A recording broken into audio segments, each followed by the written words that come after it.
Hello students, you are welcome to LODS lecture series. I will be taking you through a quick tour on Eco 202, Introduction to Macroeconomics.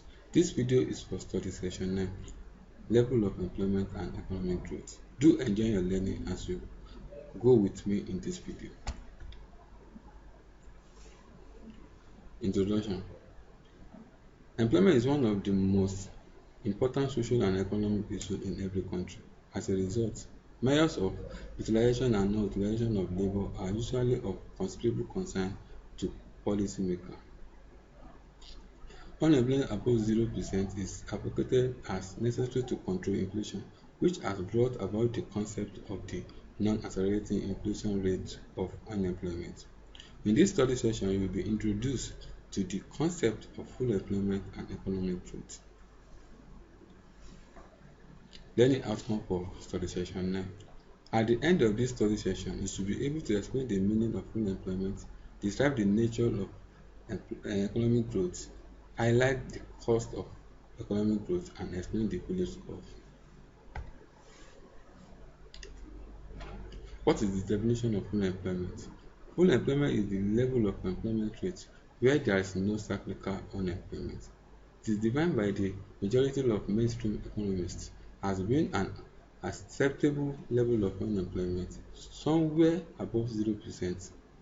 The discrepancy from 0% arises due to non-cyclical types of unemployment. Unemployment above 0% is seen as necessary to control inflation in capitalist economies, to keep inflation from accelerating, that is, from rising from year to year. The nature of economic growth. Economic growth is defined as the increase in the output that an economy produces over a period of time, usually a year. Economic growth can also be defined as an increase in what an economy can produce if it is using all its scarce resources.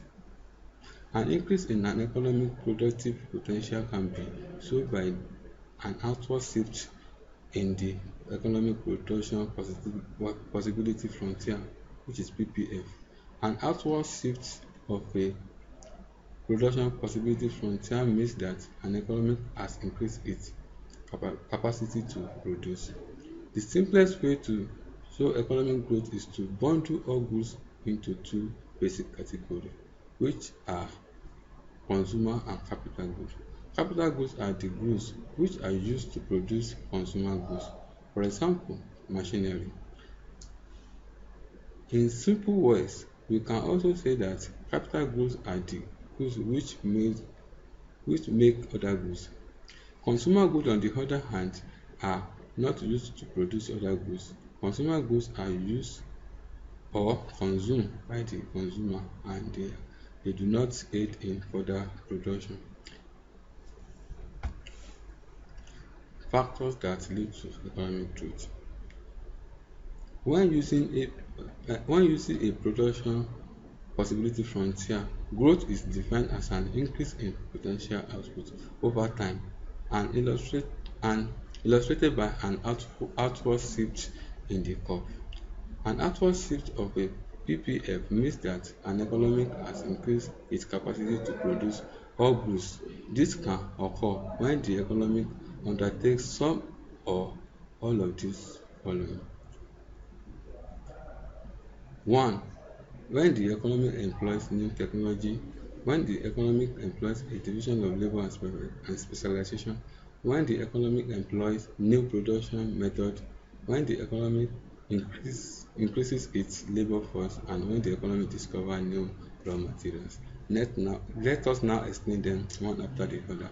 When the economy employs new technology, investment in the new technology increases potential output for all goods and services because new technology is inevitably more efficient than old technology. An economy will not be able to grow if an insufficient amount of resources are allocated to capital goods. In fact, because capital depreciates, some resources must be allocated to capital goods for an economy to remain at its current size, let alone for it to grow. The next one is when the economists employ division of labor and specialization.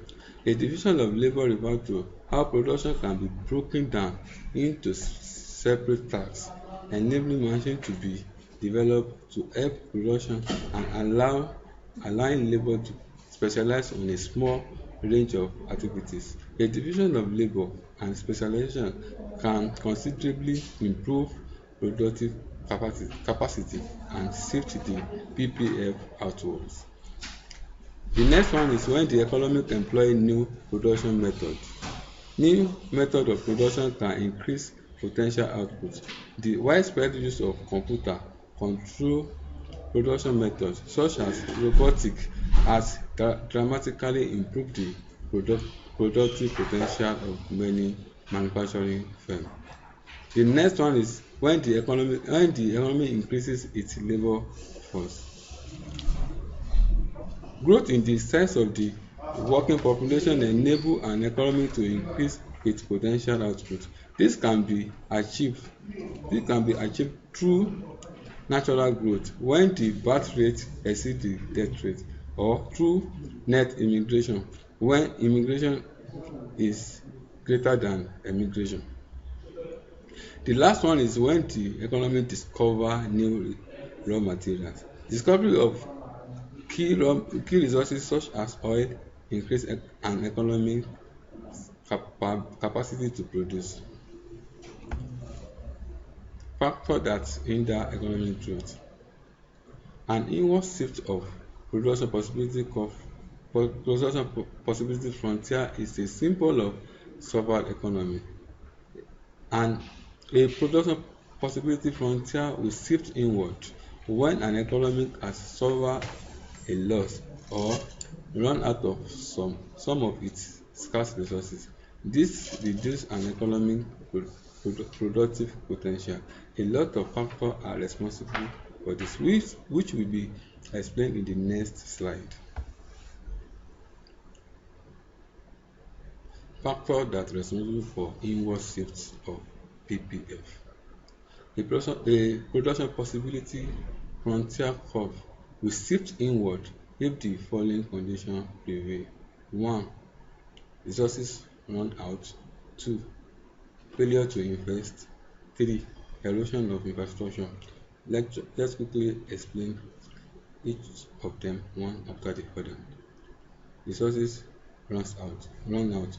If key non-renewable resources like oil are drained, the productive capacity of an economy may be reduced.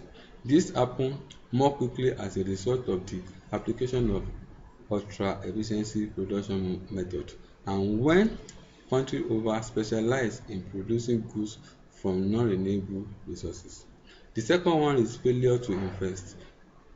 A failure to invest in human and real capital to compensate for depreciation will reduce an economic capacity. Real capital such as machinery and equipment wear out with use, and its productivity fall over time as the output from real capital for the productive of labor will also fall. The quality and productivity of labor also depends on the acquisition of new skill. Therefore, if an economy does not invest in a people and technology, its PPF will slowly move inward. The last one is erosion. The next one is erosion of infrastructure. A military conflict is likely to destroy factory, people, communication, and infrastructure. And the last one, that is not included in the slide, is natural calamity. If there is a natural calamity such as the Boko Haram insurgents of 2003 in Nigeria, Boxing Day tsunami of 2004 in India, and the Haiti earthquake of 2010, an economic PPF will shift inward. Benefits of economic growth. There is no doubt that growth confers many benefits. A few of the most important benefits are: 1. Improved living standards. 2. growth and income distribution. 3. Growth and lifestyle. Let's now explain them one after the other. Improve standard of living. A primary reason for desiring growth is to raise the general living standard of the population as measured by per capita national income. A country whose per capita GNP is growing at 3% yearly is doubling its living standard approximately every 24 years. The second one is growth and income redistribution. Economic growth makes many kind of income distribution easy to achieve.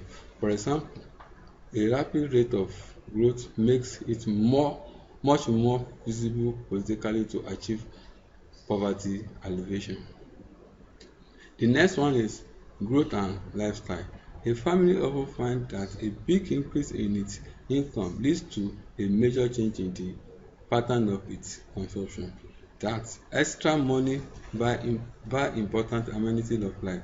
In the same way, the members of the society as a whole may find that some goods are increasingly attainable as income rises. For example, the household in a rapid growing country find it desirable not only to demand more cars and highways but also more parks and recreation centers. Cost of economic growth. Some of the costs of economic growth are: 1. Inflation risk. 2. Externality. 3. Inequality. Inflation risk. If the economy grows too quickly, there is the danger of inflation as damage races ahead of the ability to the economy to support goods and services. Producers then take advantage of this by raising price for consumers. This type of inflation is called demand pull inflation. An outward shift in aggregate demand can lead to an increase in the general price level. The second one is externality. Fast growth can create negative externality, that is, increase in pollution and congestion, which damage overall social welfare. Growth that damage the environment can have a long-term negative effect on the quality of life and the sustainable rate of growth for an economy. The last one is inequality. Inequality. Not all of the benefits of economic growth are evenly distributed. We can see as a rise in national output but also growing income and wealth inequality in society. There will be also the there will also be regional differences in the distribution of rising income and spending. The Phillips curve. Phillips curve is an economic concept developed by A.W. Phillips, stating that inflation and unemployment have stable and inverse relationship. According to the Phillips curve, the lower an economic rate of unemployment, the more rapidly wage paid to labor increase in that economy. The Phillips curve relates the rate of inflation with the rate of unemployment. The Phillips curve argued that unemployment and inflation are inversely related, that is, as level of unemployment decreases, inflation increases. Ideas associated with the Phillips curve question the possibility and value of full employment in a society. This theory suggests that full employment, especially as defined normatively, will be associated with the positive inflation. The Phillips curve tells us also that there is no single unemployment number that one can single out as the full employment rate. Instead, there is a trade-off between unemployment and inflation. Government might choose to attain a low unemployment rate but will pay for it with higher inflation rate. We have come to the end of this video. Hope to see you next class when we will be discussing the theory of demand.